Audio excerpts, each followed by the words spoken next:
Merci pour ta parole. Merci pour ton serviteur. Merci pour ton esprit.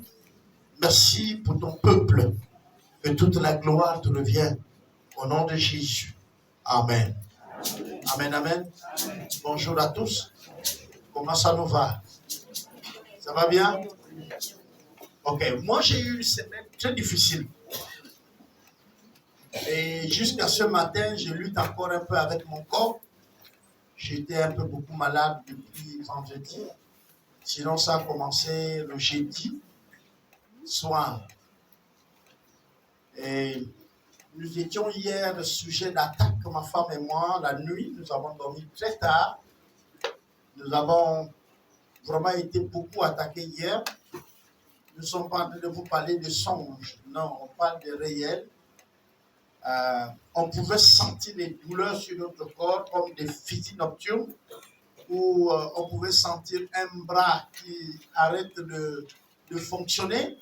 Et nous prions le Seigneur pour que le corps reprend, disons, son usage. Et pendant que j'étais en train de me tordre, je priais le Seigneur également pour le message de ce matin.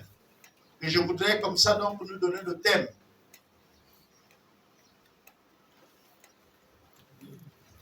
Nous allons donner donc comme thème de ce message le matin ici, le pardon. Le pardon est une bénédiction. Et donc pour le thème, on va dire la bénédiction du pardon.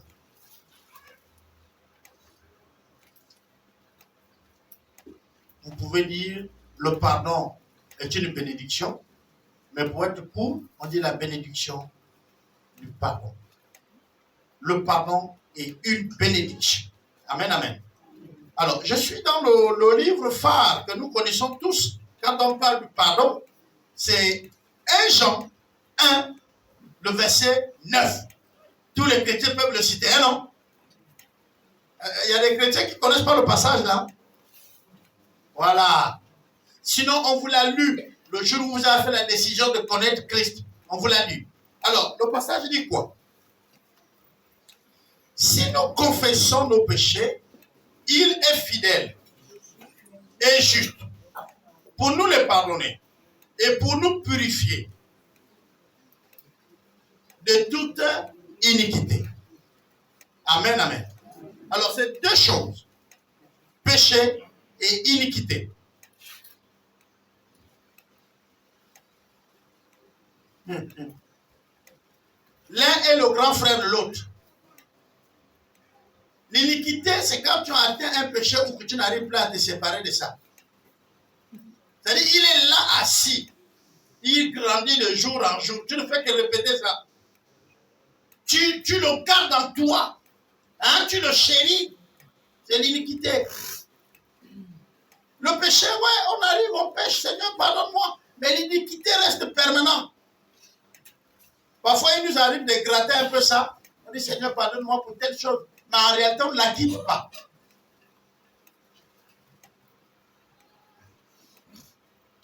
Mais ce matin, on dit, si nous confessons nos péchés, il est fidèle et juste pour nous les pardonner et pour nous purifier de toute iniquité. Non seulement il nous pardonne du péché, mais il nous purifie de nos iniquités. Amen. Amen. Vous savez, j'étais en train de suivre un orateur sur l'internet qui était en train de dire que l'iniquité, Dieu t'éloigne de sa présence. Que quand tu es dans l'iniquité, Dieu t'enlève de sa présence. Pourquoi? Il avait fait référence au diable. Parce que quand il est rentré dans son iniquité, Dieu l'a précipité sur la terre. Et là, il dit c'est comme ça que ça marche. Bon, ok. Mais ici, la Bible dit que Dieu pardonne l'iniquité. Amen. Il nous purifie d'elle. Si on prend les mots avant que je ne lis d'autres textes, on dit quoi? Il nous pardonne. Prenez le mot pardonner. Et la deuxième action ici, c'est quoi? Purifier. Deux choses. Dieu ne s'arrête pas seulement de nous pardonner, mais il fait quoi? Il nous purifie. allons parler du pardon ici sur deux volets. Il y a le pardon que nous recevons de Dieu. Nous allons le mettre comme. Et le pardon entre nous.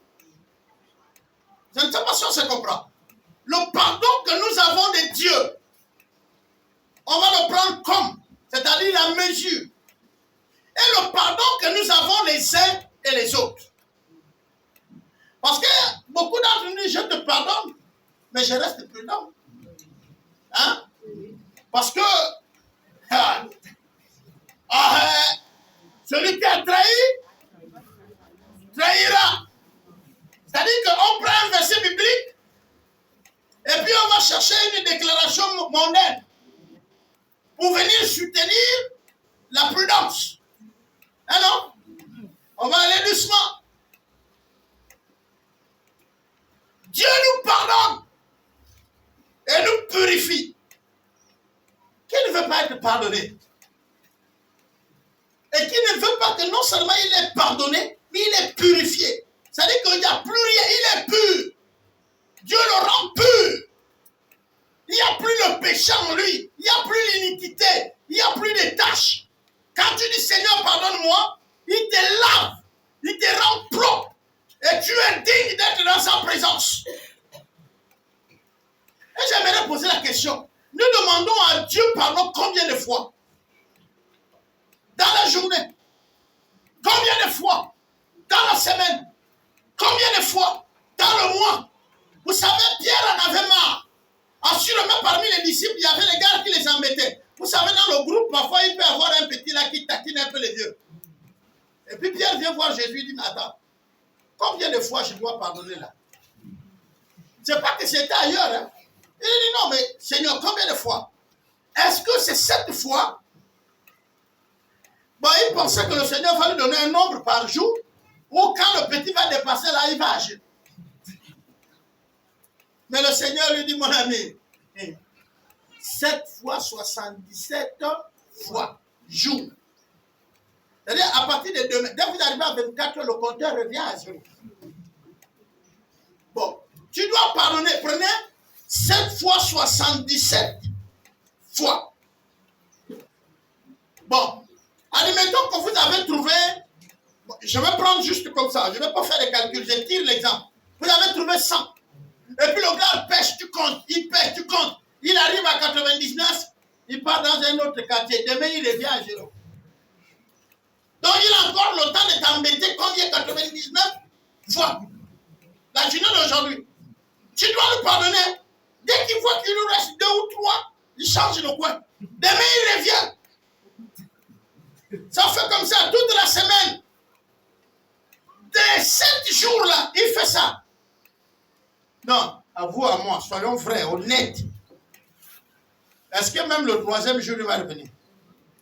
Non, nous sommes là, entre nous-mêmes. Mais aujourd'hui, là, le gars n'a fait qu'il t'a embêté toute la journée. Et puis demain matin, il ressort. Parce qu'il a lu le verset qui dit que ça reprend à 0. Lui, il a lu le verset, il décide même le verset. Et puis il revient. Tu fais comment? Entre nous, tu fais comment? Non, mais soyons vrais. Toi aussi, tu dis, le Seigneur aussi me pardonne. Eh non?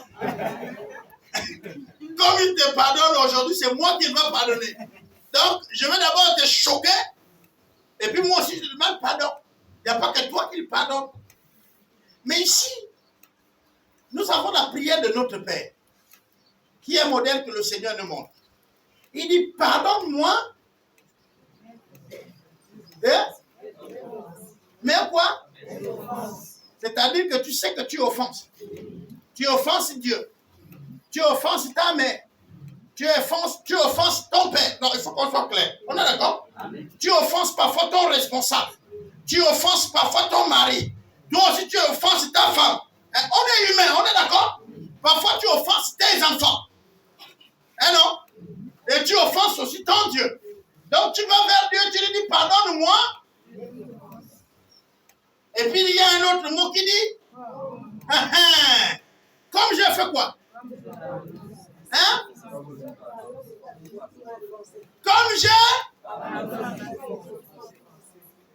Comme moi aussi j'ai pardonné. En un mot, c'est toi que Dieu prend un exemple. Je ne sais pas si vous comprenez. Parce qu'il faut comprendre certains principes bibliques. Le principe du pardon ici, tu demandes pardon à Dieu, il te pardonne. Mais quand il est question de ton frère, Dieu va prendre la mesure que toi tu lui pardonnes pour te pardonner. Allons-y doucement. Pardonne-nous nos offenses, comme nous avons pardonné. Est-ce que vous comprenez? Comme la même mesure. Si j'ai pardonné à moitié sur réserve, c'est comme dire que Dieu m'a pardonné comment? Et sur réserve. Donc vous connaissez si vos péchés sont totalement pardonnés ou pas. Vous le savez. Vous savez, il n'y a pas le mieux informé que celui qui meurt. Il connaît là où il part. Parce que quand tu es sur le lit de l'hôpital là,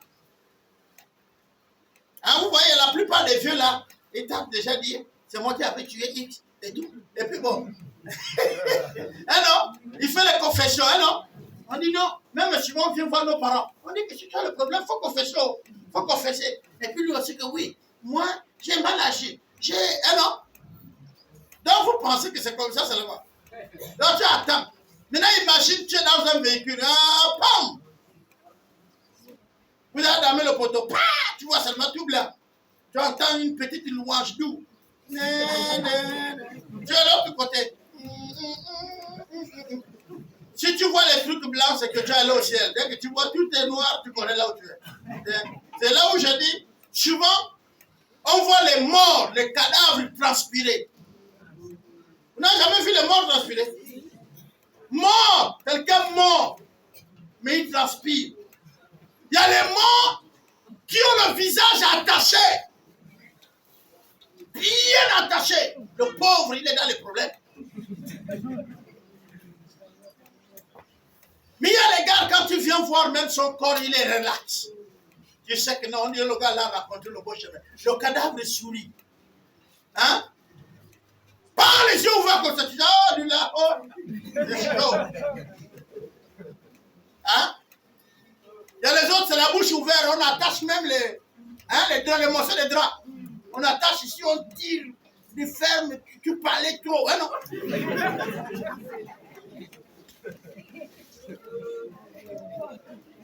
Qui vous a dit que ce n'est pas les signes qui vous disent ça va ou ça ne va pas?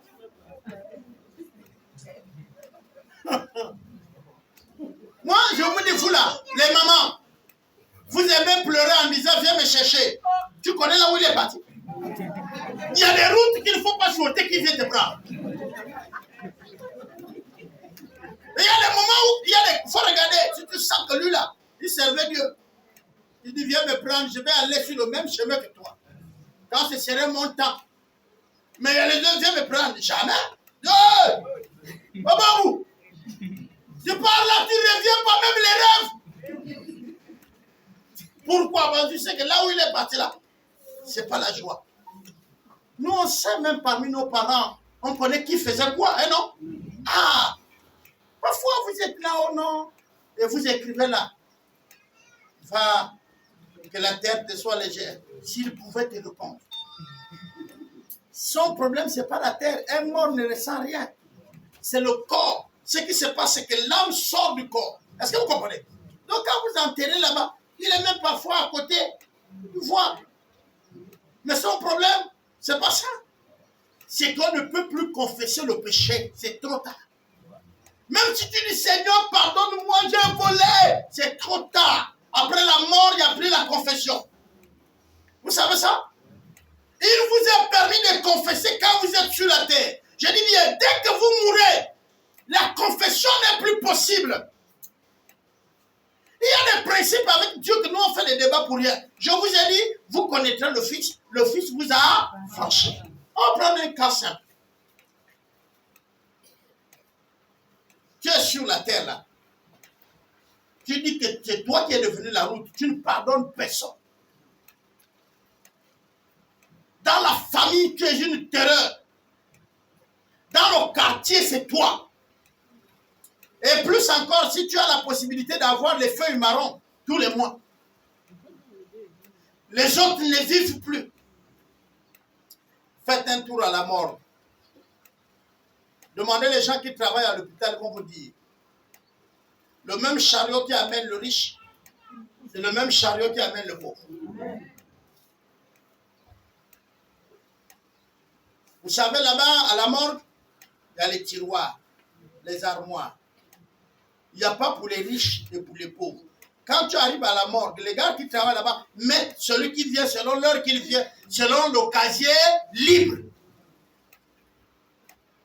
Votre différence, c'est le prix qu'ils vont vous taxer.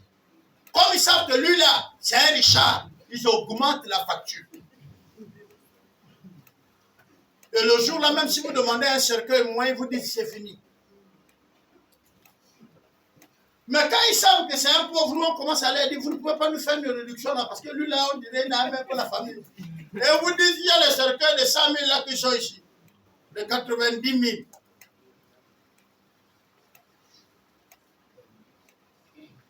Ah oui, les pauvres on les jette, les riches on les enterre. Oui. Qui va faire durer le cadavre d'un pauvre? On gagne quoi et quoi?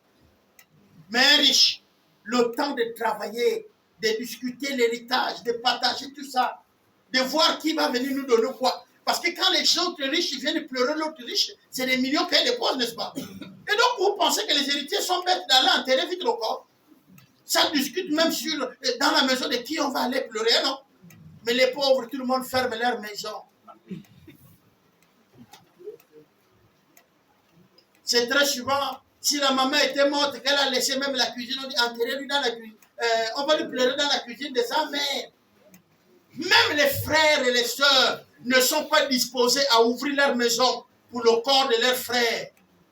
C'est là où on se rappelle, quand il travaillait, sa femme lui faisait le malin, non? Hein, non?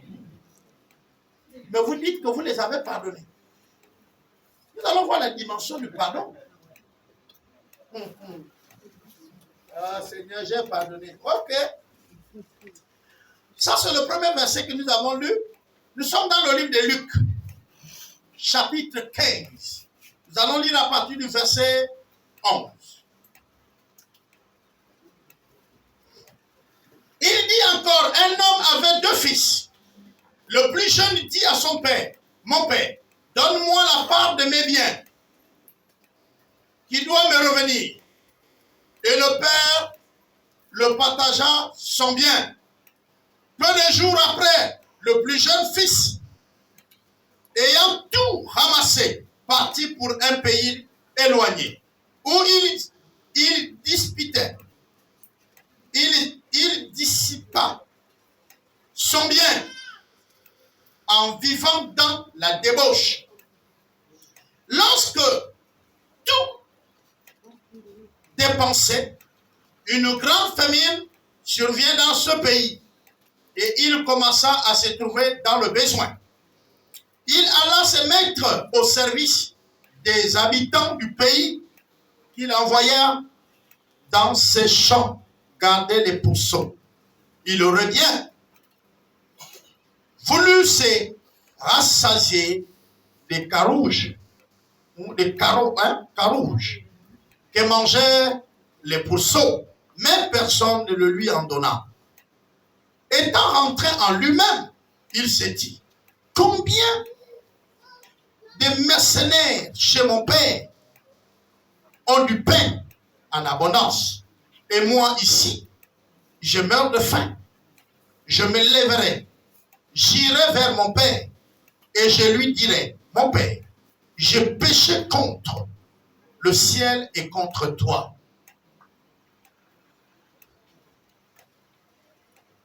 Amen, amen.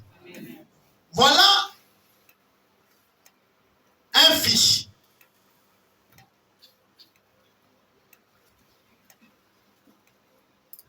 Et la Bible précise que le père en avait 2. C'est le plus jeune. Et depuis ce matin, nous étions en train de parler avec le conseiller, Papa Mfaboua. Pourquoi il y a des gens qui meurent vite aujourd'hui? Et beaucoup. Et la plupart sont des jeunes. Et je lui disais, le principe est clair. Vous savez, quand Dieu a annoncé quelque chose, Dieu reste là. Vous pouvez monter, vous pouvez descendre. Dieu ne changera pas ce qu'il a dit à cause de toi. Il a dit, honore ton père et ta mère, tu vis longtemps. Si tu déshonores les aînés, tu mourras. C'est point barre. C'est pourquoi il y a plein qui meurent jeunes. C'est le déshonneur de leurs frères.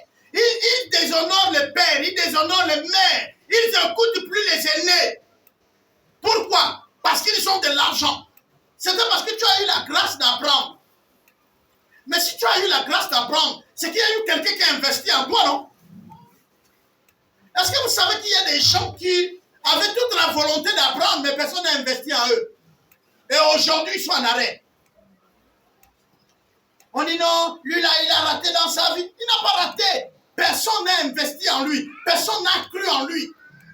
Mais maintenant, vous, quand Dieu vous a permis qu'il y a quelqu'un qui a investi, vous rentrez dans vos loges. La première personne que vous voulez tuer, c'est le père là qui a investi. C'est la mère là qui a investi en toi. Et après, on se demande pourquoi on meurt jeune. Eh bien, il y a les mamans et les mamans. Hein? Hein? Il y a les mamans et les jeunes. Il y a les papas et les papas. Vous voyez en brousse là, tous les arbres là, les bêtes ne mangent pas tout. Vous avez déjà vu, citez-moi la bête qui mange le citron. Et pourtant le citron avec vous au village, même si le sanglier a les dents comment? Pas le citron. Le citron c'est un petit fruit comme ça. Mais dès que le sanglier le voit, il dit même si j'ai faim, je vais manger les autres fruits, mais pas le citron. Hein? Le porte-pique, il mange tout ce qui est amer. Hein? Dès que tu manges, tu craches les collages et puis tous les autres arbres que tu peux manger. Mais le citronné, abandonné même dans un village, hein, en forêt, il reste là. Et il ne touche pas ça. Même les fourmis passent sur les citrons, mais ils ne les mangent pas. Donc, ce n'est pas toutes les mamans que vous allez tuer. Il y a les mamans qu'on ne tue pas. Donc, en voulant gagner, si c'est ta mère, mon frère, tu es parti. C'est pourquoi on vous voit maintenant, vous voyez les avions que nous on ne voit pas. Vous voyez les mouches, vous entendez les voix. On n'avait jamais vu autant de fous et de folles que ce temps-là. Les fous et les folles, à l'époque, on les comptait. Aujourd'hui, c'est des milliers. Tu ne peux plus faire 100 mètres sans voir un fou. Et ce qui est bien, c'est que la plupart d'entre nous, nous reconnaissons les fous. C'est nos collègues, nos amis, hein, non? Les gens qui étaient avec nous au quartier, et tu te poses la question, il est devenu fou, comment? Elle est devenue folle, comment? Si tu ne veux pas devenir ça, honore ton père et...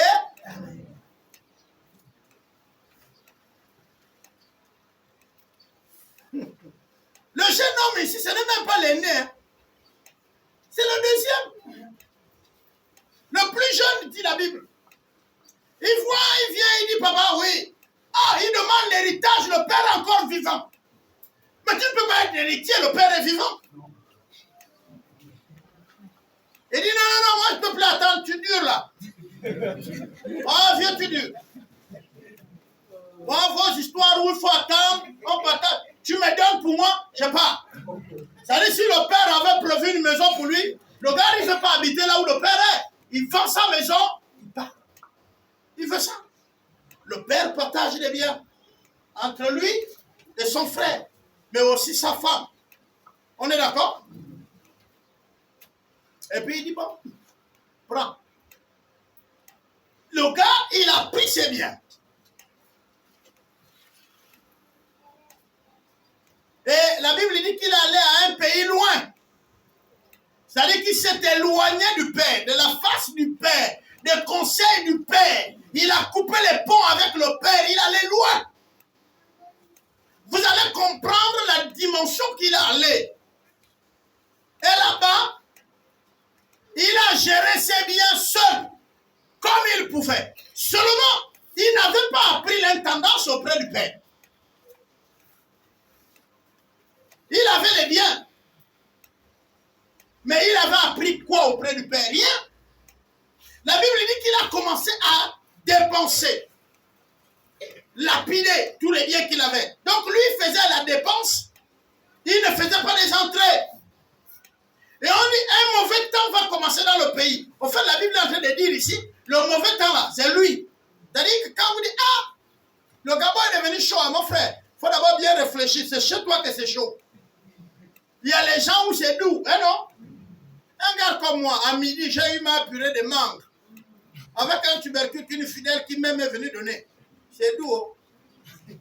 Toi qui veux manger les côtelettes d'agneau avec du couscous et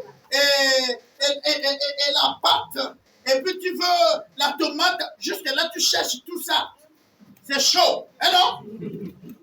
Depuis là, tu cherches ces choses sur toi. Moi j'ai fini, j'ai bu l'eau, je cherche là où je vais m'allonger. C'est tout glacé chez moi. Est-ce que vous comprenez? Voilà.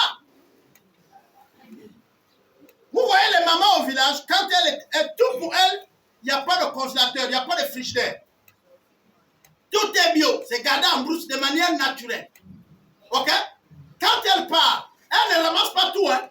Elle fait les légumes, elle sait qu'elle ne doit pas revenir demain au champ. Là, elle prend un peu beaucoup. C'est qu'elle va manger aujourd'hui, et demain, elle-même viendra pas. Est-ce que vous comprenez? Là où elle raffinait, c'est-à-dire là où elle filtrait son manioc, elle avait mis la carpe à l'intérieur. En toute saison, elle peut vider. Elle ferme une zone, elle attrape un peu de poisson, elle laisse le reste. Est-ce que vous comprenez ça? Elle arrive en... C'est-à-dire qu'elle avait tout là-bas. Vous avez dit non, ce n'est pas ça. Vous, pour vous, c'est glacé. C'est dans un coin à la maison. Mais pour que ça quitte chez l'autre, pour votre rivière là, vous savez ce qu'il faut faire? Il faut lui payer. Lui va payer l'autre, l'autre paye l'autre, lui va payer celui qui est allé pêcher. Vous comprenez ce qui se passe, non? Et donc, le vieux, il allait, il prend, il amène, il mange tranquille. Pendant que vous bagarrez avec la vie, le vieux, il siffle la vie. S'il voulait prendre le vin, c'est son palmier qui donne tacle glissé. Pas balayage, le palmier au sol. Il met l'entonnoir. Donc, il a son vin là. Il a son koumou ici. Derrière lui, c'est ses tubercules. En toute saison, vous le trouvez. Vous ne voyez même pas que le vieux était fier. Toujours petit pied sur grand pied. Il est sur l'arbre. Est-ce que vous comprenez? Est-ce que vous pouvez prendre ce temps encore aujourd'hui? Vous êtes inquiet. La Bible dit de vous inquiéter de... Et pourtant, votre vie, vous vivez sous pression. Vous avez des tensions hautes.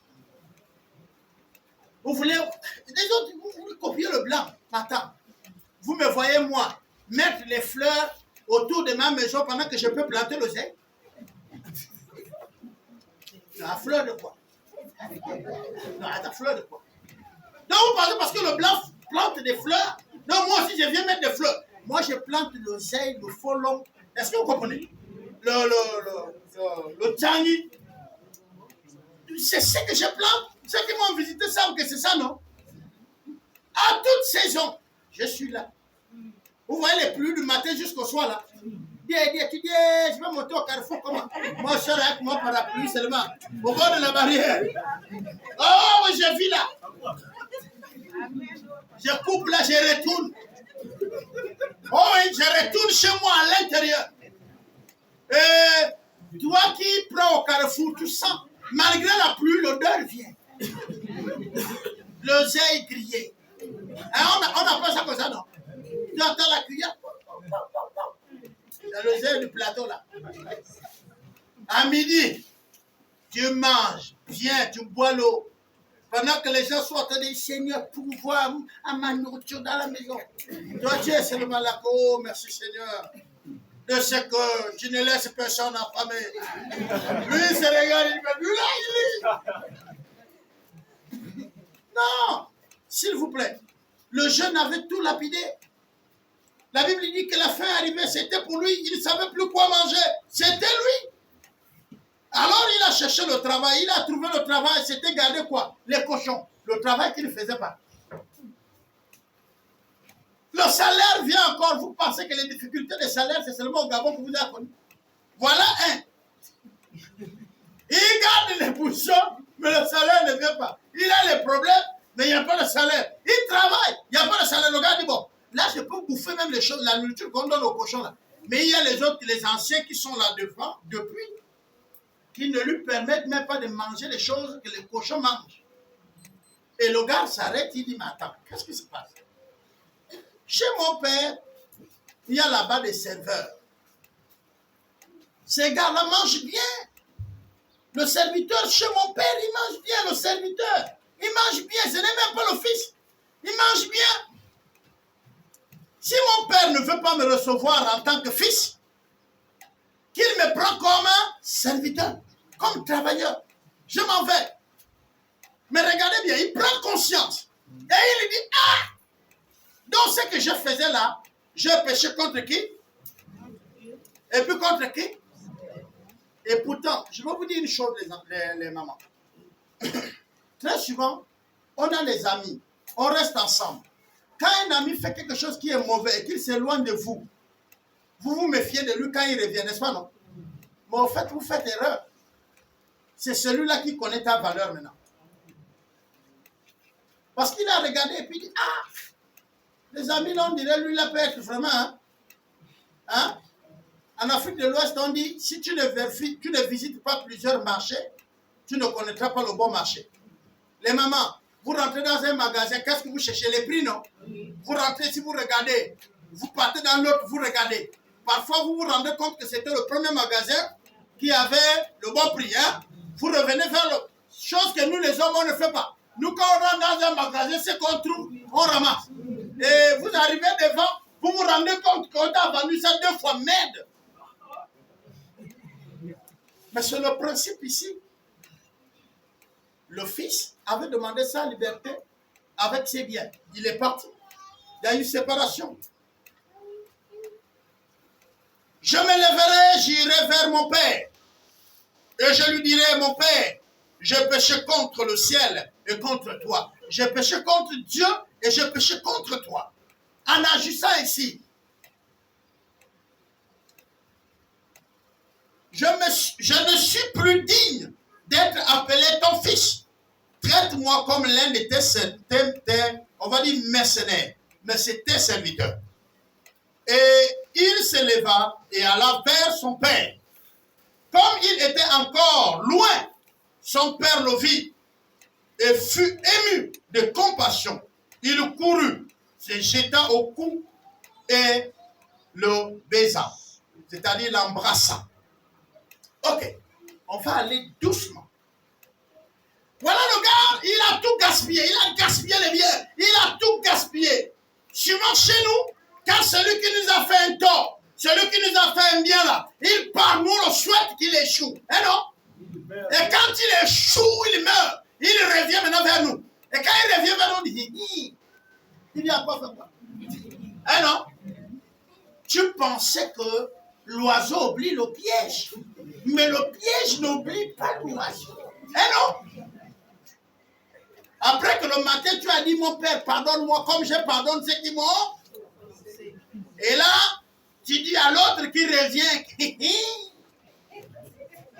tu oublies le piège, mais le piège, il est là.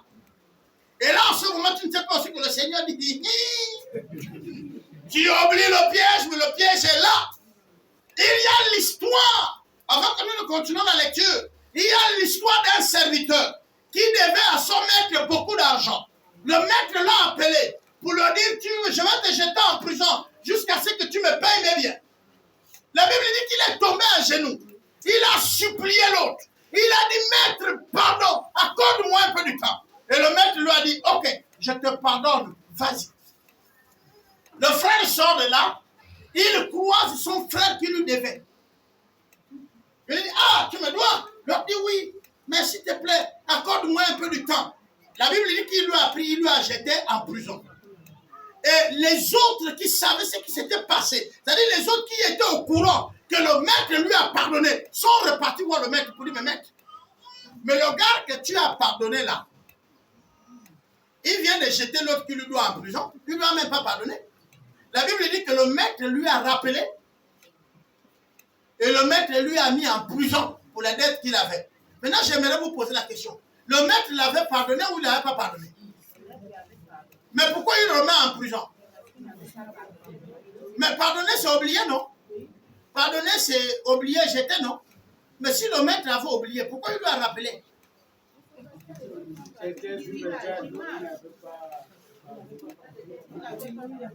Hein? Donc le maître avait fait un pardon réservé. Quand tu lis la Bible, tu as vu pardon réservé.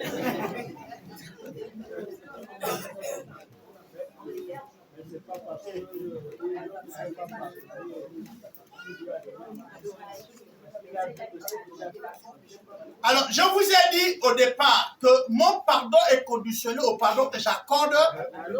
Non, il faut comprendre. Mon pardon est déterminé au pardon que j'accorde aux autres. Il faut bien réfléchir sur le domaine du pardon. Si moi je ne suis pas juste avec qui je pardonne, il faut que je sache que quand je m'en vais chez Dieu là, Dieu n'est pas juste avec moi. Tu vas soulager la conscience. Parce que ce que nous on fait la plupart d'entre nous les chrétiens, c'est seulement pour que ta conscience soit libre. Mais en réalité, le péché est là. Regardez bien. Quelqu'un vient te voir. Il te dit, ah, ma soeur, vraiment pardonne-moi. Oh. J'ai mal agi. Oh. Mais il te dit même pas ce qu'il a fait. C'est pas un problème. Tu lui dis, je te pardonne. Oui. Il dit, ah, moi ce que je voulais, c'est seulement parce qu'il fallait qu'on te demande pardon et que je libère mon cœur et puis il y a la paix. Est-ce que vous comprenez? Mais c'est pas ça pardonner. Nous avons lu dans 1 Jean 1,9 quand on pardonne, il y a quoi? Il nous purifie, c'est-à-dire qu'il n'y a plus l'arrière-plan. Il faut que tout part. On est d'accord? Cela, chez nous les humains, cela ne veut pas dire que les séquences de l'histoire ne sont pas. Mais ça ne domine plus, tu balayes ça. On est d'accord? Maintenant, il faut arriver à un autre endroit. On dit, il fait quoi? Il purifie. C'est-à-dire que dans la relation que je vais avoir avec la personne, il ne faut plus que j'ai les traits de ce qui s'était passé. Quand je discute avec lui et que je vis avec lui, il ne faut pas que je me réfère à ce qui est passé. C'est ça, purifier. On rend tout pur. Vous buvez l'eau en disant, non? C'est écrit là, l'eau quoi? Pur, n'est-ce pas, non? C'est-à-dire, quand j'ai craqué ma bouteille, je suis sûr de la source où ça vient, je bois sans regarder dedans. Mais quand je tourne le bouchon, je n'entends pas le craquement. Je sais que ce n'est pas pur. Ce n'est pas naturel. Vous comprenez? Il faut que je regarde bien ce qui est dedans. Parfois, tu vois, il y a quelqu'un qui passe à l'intérieur comme ça. Vous avez déjà vu l'eau là où il y a... Hein? Voilà.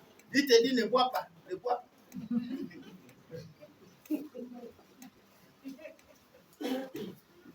Et si toi, tu as beaucoup soif là, les histoires là, je peux vous raconter les histoires. Quand nous on part en brousse, il m'arrivait d'aller en brousse pour la chasse.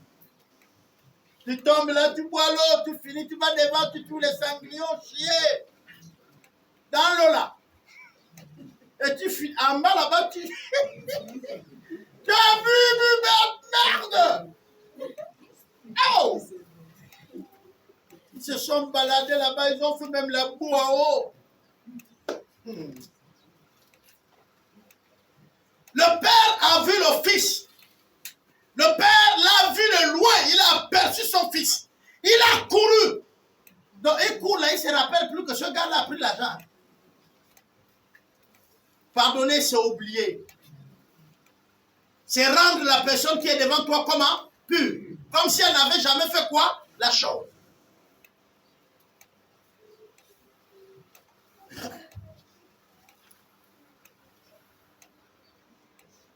Le fils, il dit, moi, je ne suis plus digne. Il faut me traiter comme les esclaves. Le fils lui dit, mon père, j'ai péché contre le ciel et contre toi. Je me suis plus digne d'être appelé ton fils. Nous sommes au verset 21. Mais le père dit à ses serviteurs, regardez bien, parce que là aussi, nous avons un autre problème. Voilà, les chrétiens, c'est des bons religieux. Donc tu viens chez un frère, tu vois frère, je te demande pardon, j'ai mal fait, j'ai mal agi, pardonne-moi. Et puis tu attaques, il dit quoi? Dis oui, mon frère, je te pardonne, je t'oublie tout ça. Maintenant, on revient bien. Eh non, c'est ce que tu attends, non? Mais ici, le Père ne parle pas, il pose des actes. Donc, attendez-vous plutôt aux actes de la personne qu'à ses paroles. Je ne sais pas si vous comprenez. Amen. Celui qui t'a pardonné posera les actes contraires. Parce que je peux te dire, oui, je t'ai pardonné. Mais je peux ne pas te pardonner. Mais mon corps ne va pas mentir dans ma manière d'être avec toi.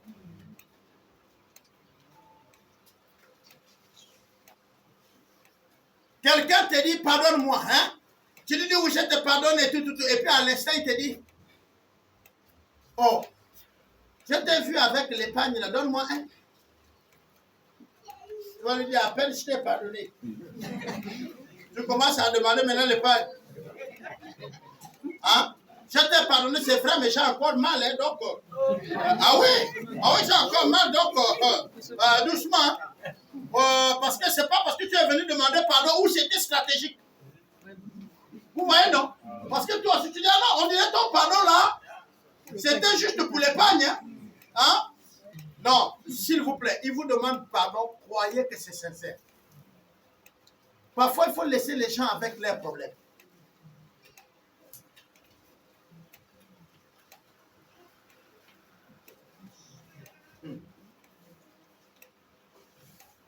Mais le Père dit à son serviteur, à ses serviteurs, apportez vite la plus belle robe et le revêtez. Mettez-lui un anneau au doigt et des souliers aux pieds. Donc le pauvre, il était maintenant comme un mendiant. Il n'était plus comme le fils du roi. Est-ce que vous comprenez? Alors le Père dit, changez-moi les vêtements qu'il a là. Il a dit, Père, j'ai péché contre le ciel, j'ai péché contre toi. Le Père dit, ok, c'est bon, tu as péché, mais ce n'est pas un problème. Habillez-le. Le Père ici, il ne s'attarde pas sur la situation de l'enfant. Il ne dit pas, toi, tu es un enfant indigne. Il faut que j'appelle ton oncle. Parce qu'aujourd'hui, maintenant, c'est comme ça. Il faut que ton oncle vienne ici avec ta mère, on va traiter ça. Non, c'est pas ce qu'il dit. Il dit, hey, vous les serviteurs là, ça c'est mon fils. Occupez-vous du prince comme d'habitude. On amène le prince, on le baigne. On le met sa bague de prince. On le met sa belle robe, la tunique de prince. On le met les souliers de prince. Et puis regardez le discours du Père. Amenez-le, amenez le veau gras, et tuez-le. Mangeons et réjouissons-nous. Car mon fils que voici était mort et il est revenu à la vie. Mon fils que voici était mort. Est-ce que quand vous êtes en conflit avec quelqu'un, vous ne voyez pas que vous avez perdu une personne? Vous ne voyez pas que vous n'avez plus la chaleur de la personne?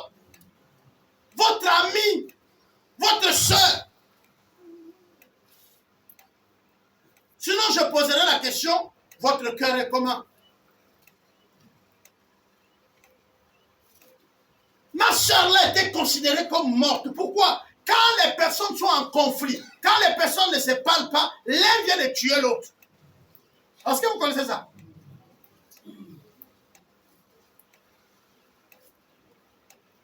Quand vous ne vous parlez pas, vous avez tué les autres, vous avez commis les meurtres. Le Seigneur Jésus dit, celui qui regarde une femme ou un homme comme s'il le désirait a commis l'adultère. Vous connaissez ça, non? Mais l'adultère que vous condamnez, c'est quand vous le voyez maintenant là à la maison. Est-ce que vous savez que quand tu regardes pour désirer l'adultère? Ah oui? Et il dit, celui haït son frère l'a déjà tué. La haine pour ta soeur, c'est un meurtre. La haine pour ton frère, c'est un meurtre. Pourquoi? Prenons le cas où nous sommes là dans cette salle. Toi, tu ne parles pas avec moi. Moi, je ne parle pas avec toi. Nous deux, nous sommes dans la salle ici. On a dit il y a réunion à 17h. Et puis toi et moi, on est venus vers 16h30. Nous sommes deux qui ne nous parlons pas. On est rentrés ici. Est-ce que tu vis pour moi? Est-ce que moi, je vis pour toi? Tu vas voir que toi, tu es dehors, je suis ici dedans. Oh non? On ne se parle pas parce qu'on ne se voit pas, on est mort.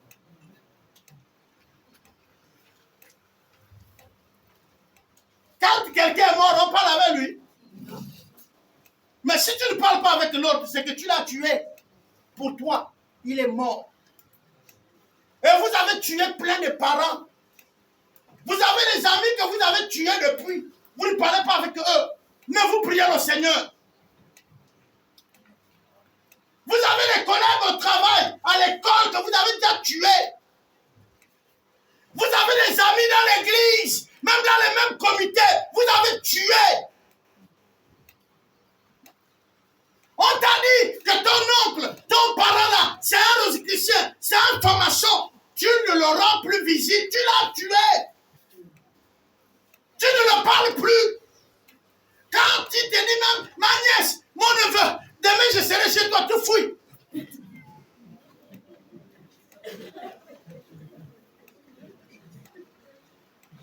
Tu l'as tué, il n'existe plus.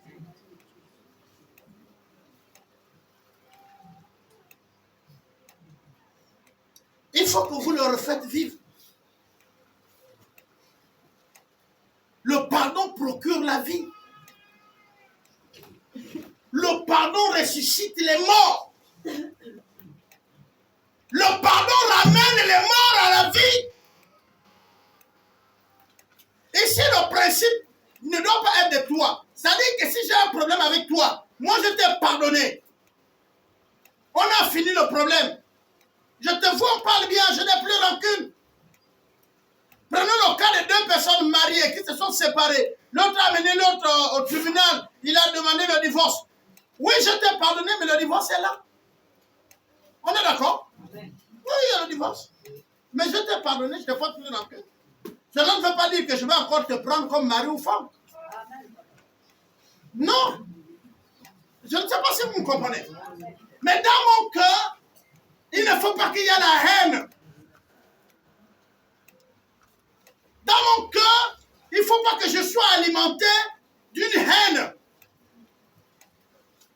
Oh, mais si je te dois rendre un service, comme tout le monde, les humains se rendent des services, je te rends service.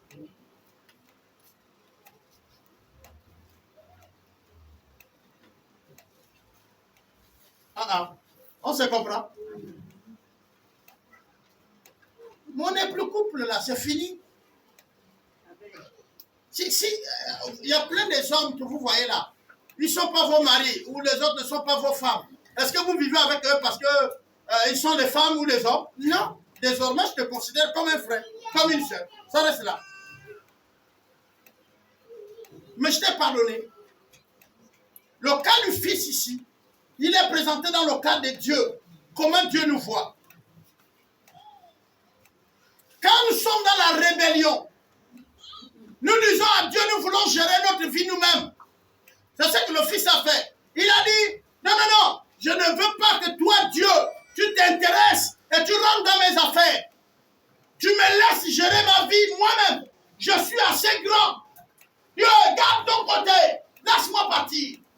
Dieu lui a dit, ok, prends ta vie, prends tout pour toi, va. Il est allé et il s'est rendu compte que la vie est compliquée sans Dieu. Est-ce que vous vous êtes déjà assis un moment pour regarder la vie sans Dieu? Elle est compliquée. À chaque fois que je la regarde, je ne mesure même pas la vivre. Hier, avant-hier nuit, j'ai parlé avec un de mes chefs à l'international au téléphone. Nous avons fait près d'1 heure. Je disais, si tu étais à l'école théologique, tu as eu des diplômes, tu es docteur, tu as eu des maîtrises en théologie, tu peux compter sur tes diplômes, tu as appris, tu as fait l'école, tu es ingénieur, tu es ceci. Dans la vie, tu peux prétendre présenter ton diplôme, mais quand tu n'as rien et que tu sais que c'est Jean qui t'a appris, qui t'a formé et qui a fait de toi ce que tu es redevable à Jean. C'est pourquoi j'ai l'habitude de dire à Jean, attention les amis, moi là que vous voyez ce matin-là, je suis un fruit, je suis un gars ramassé par Dieu. Si je quitte Dieu, je deviens quoi? Moi, je suis ramassé par Dieu. Je n'ai pas besoin de diplôme. J'ai essayé de faire des diplômes. Je peux vous amener certains de mes diplômes. Vous risquez même d'être scandalisé de connaître certains de mes diplômes. Mais à quoi ça a servi? Parce qu'en réalité, je vais vous dire comment ça a commencé. J'ai commencé par une formation qu'on appelle l'ETD. de la formation de l'ETD, ça m'a permis une autre formation. Une autre formation, toujours par grâce, jusqu'à ce que je suis allé dans les écoles théologiques, parce que j'étais choisi. Je suis allé dans les instituts, parce que simplement, il y a eu un organisme international qui m'a appris, et ce qui a fait que, en réalité, je puisse avoir certains diplômes. Mais en réalité, est-ce que je comprends même ce qu'on dit dans les diplômes? Non, parce que ce n'est pas mon niveau. On m'a favorisé, parce que j'étais responsable de certaines structures, on me favorise. On me donne certains diplômes d'honneur. Je ne sais pas si vous comprenez. Mais d'honneur, là, tu ne le fais pas. C'est comme l'église ici, les DCP disent, Papa Albert a un doctorat d'honneur, on m'appelle docteur. Mais est-ce que j'ai un doctorat que je suis allé faire? Non. C'est un doctorat d'honneur. Quand on regarde papa, avec les gens qu'il a encadrés, on regarde, on dit non. Lui là, on le fait docteur. On lui appelle docteur. Est-ce que vous comprenez? Mais moi-même, je sais que si je dois m'en sortir dans la situation qui est là, je dois me référer à celui qui m'a appelé. Parce que face à la situation là, je ne... Attends, on va faire les calculs simples. Si on veut trouver 100 fois 100, tout de suite, vous êtes tous d'accord au maths. On est d'accord? Mais si moi, ma visibilité nulle, je mets 100 francs, je mets encore 100 francs, je mets encore 100 francs, j'ai dit ça fait 300. On est d'accord? Vous avez déjà payé le manioc chez une maman qui a des problèmes de vous rendre la monnaie. Même quand vous calculez vite, vous lui dites, hein non? Calme-toi. Hein? La maman la compte des 3, des. Elle met là, dès qu'elle te rend la monnaie, c'est juste, n'est-ce pas? Elle se réfère au calcul qu'elle connaît. C'est pourquoi je vous disais un jour ici, si je ne sais pas parler le français, cela ne veut pas dire que je ne suis pas intelligent. Si je ne parle pas l'anglais, cela ne veut pas dire que je ne suis pas intelligent. Si je parle ma langue et je compte dans ma langue, je suis intelligent. Attention, parce que ce n'est pas le français qui rend intelligent. C'est la capacité de compter. Ah, je ne sais pas si on te comprend. Hein? On a beaucoup de commerçants ici. Les frères maliens, sénégalais là. Vous lui donnez l'argent, ils ne comptent pas de votre manière. Hein. Ils comptent à ça là. Je voyageais avec certains qui vont jusqu'à Dubaï. Vous connaissez ce qu'ils ont? La calculatrice dans leur portable. Et aujourd'hui, avec les logiciels où tu peux parler en français ou ta langue, ça traduit en anglais. C'est ce qu'il fait pour voyager jusqu'à Dubaï et aller payer les produits. Il parle, je veux ça, ça, ça. Il traduit. L'autre met, il écoute. L'autre aussi parle, il met, il lui donne. Et il paye ses habits, il vient, il vend si vous achetez. Le Fils qui est ici, là, c'est nous. Mais devant notre Seigneur. Le Seigneur nous fait grâce. S'il vous plaît.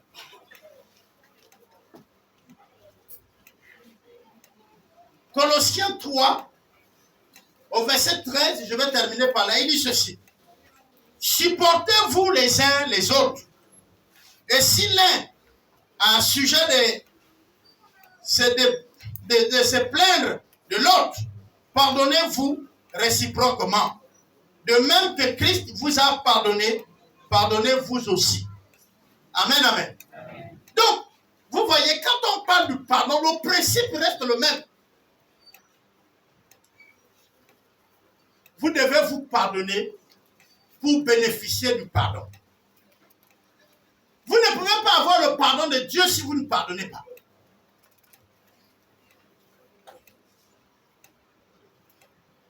Votre pardon est conditionné. Si vous avez des personnes que vous n'avez jamais pardonnées ce matin, je voudrais vous dire, vous êtes en danger. Tout le péché que vous avez confessé et demandé à Dieu là, il reste présent. C'est au congélateur, vous l'avez mis. C'est pas pourri. C'est pas oublié. C'est pas enterré. C'est pourquoi je vous ai pris l'exemple de nos parents. Parce que quand le repas qu'il a mangé hier n'était pas réchauffé à temps, il le jetait. Vous connaissez ça, non? Pourquoi? Mais parce qu'il était pourri. Voilà le pardon. Le pardon, ça ne se garde pas au frais. Si vous gardez le problème de l'autre au frais, le péché de l'autre au frais, Dieu garde aussi le vôtre au frais. Vous comprenez puisque vous avez des congélateurs. Et vous savez, aussi longtemps qu'il y a le courant et qu'il y a la glace, la nourriture que vous avez mis au congélateur est conservée, quelles que soient les années.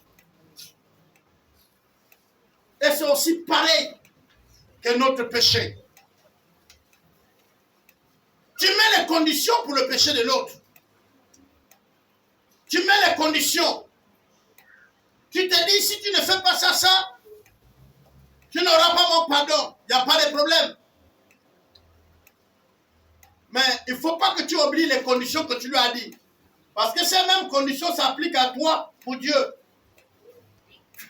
Si tu dis, pour que je te pardonne, construis-moi une maison. Vous avez entendu les choses comme ça, non?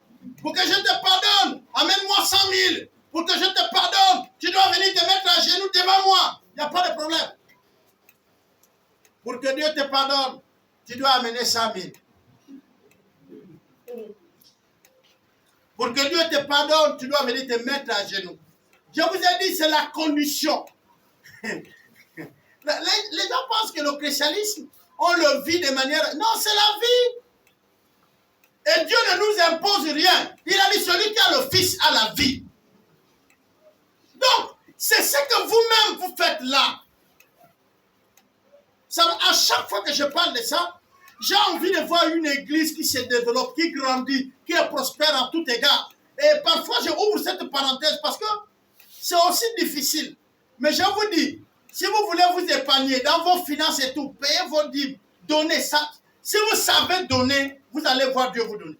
Souvent, je n'ai pas envie de dire ça, mais comme c'est le seul chemin. Et si je ne vous le dis pas, en fait, je ne suis pas un bon leader. Je suis obligé de vous le dire. Sinon, en réalité, pour que vous ne collez pas ça à moi, je n'ai pas envie de vous le dire. Mais je vous le dis parce que c'est un principe qui est pour vous.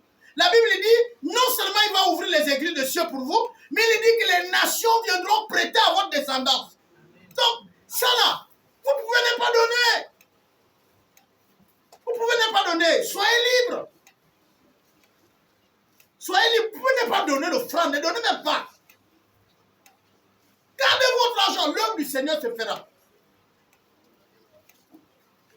C'est comme le pardon. Ne pardonnez pas. Est-ce que vous êtes obligé de pardonner les gens? Mais vous verrez là où vous serez. Quand tout votre péché sera entier. Quand l'iniquité sera devant vous, vous ne pourrez pas rentrer à la présence de Dieu. On ne vient pas chez Dieu avec un cœur rempli. Ou même sur la terre déjà, sur la terre même. Vous avez déjà la tension. C'est-à-dire, votre cœur commence à vous créer déjà les problèmes même. Tu n'es même pas assez vieille ou aussi vieux. Mais quand on te regarde, la bouille est froissée. Tu es devenu vilain ou vilaine. Parce que tout simplement, tout le temps, tu es fâché. Tu as toujours la mine attachée. Les enfants t'ont jamais vu heureux. Oh, si tu as un papa qui rentre à la maison, les enfants fuient là. Il faut changer. Oh non, parce que je suis un bon papa, j'ai le charisme. Tu viens à midi, les enfants fuient dans les chambres. Tu n'es pas un bon papa. Il faut que quand tu viens chez toi, les enfants sortent des chambres pour venir t'embrasser. Le père joue avec ses enfants. C'est pas toujours le coup de tout, non! On te voit dehors, tu es pareil. À la maison, pareil. Au travail, pareil. On ne sait pas à quel moment tu es heureux. Vous savez, il y a les gens, quand ils rient même, ceux qui étaient même là se demandent, est-ce qu'il a ri? Et puis quand tu n'es pas là, attendez, c'était quoi aujourd'hui? Le gars a ri? Oh! Mais qui m'a fait rire? Est-ce que vous comprenez?